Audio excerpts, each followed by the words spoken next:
PCB પોલીસે વિદેશી દારૂ અને અન્ય 8.79 લાખના મુદ્દામાલ સાથે એક ઇસમને ઝડપી પાડ્યો છે। પોલીસે દારૂનો જથ્થો લાવનાર ઇસમને વોન્ટેડ જાહેર કરી કાયદેસરની કાર્યવાહી હાથ ધરી છે। આ અંગે પીસીબી પોલીસે માહિતી આપતા જણાવ્યું હતું કે તારીખ 9/4/2025ના રોજ પીસીબી પોલીસની ટીમને બાતમી મળી હતી કે એક ઈસમ વિપુલ ભોજાણી તેની ઇકો કાર લઈ ઉત્તરાયણ સાંઈ સમૃદ્ધિ રેસિડેન્સીના ગેટમાંથી બહાર આવવાનો છે અને આ કારમાં વિદેશી દારૂ ભરેલો છે અને અડધો દારૂ તેને પોતાના મકાનમાં સંતાડી રાખ્યો છે।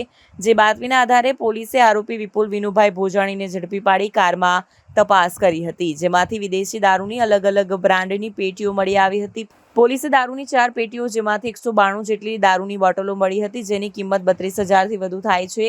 આરોપીની પૂછપરછ કરતા અન્ય દારૂનો જથ્થો તેના બનેવી સંજય સાબલપરાના ઉત્તરાયણ સાંઈ સમૃદ્ધિ રેસિડેન્સીના મકાનમાં સંતાડી રાખ્યો છે। જેથી પોલીસે આરોપી વિપુલને સાથે રાખી ત્યાં તપાસ કરતા ત્યાંથી પણ દારૂની 64 જેટલી પેટીઓ મળી આવી હતી, જેમાં 3,120 જેટલી દારૂની બોટલ હતી, જેની કિંમત 5,36,000થી વધુ થાય છે। હાલ પોલીસે કુલ 8,80,000થી વધુનો દારૂ અને અન્ય મુદ્દામાલ સાથે આરોપી વિપુલ ભોજાણીની ધરપકડ કરી છે। જ્યારે દારૂનો જથ્થો લાવનાર આરોપીના બનેવી સંજય રમેશભાઈ સાબલપરાને વોન્ટેડ જાહેર કરી કાયદેસરની કાર્યવાહી હાથ ધરી છે।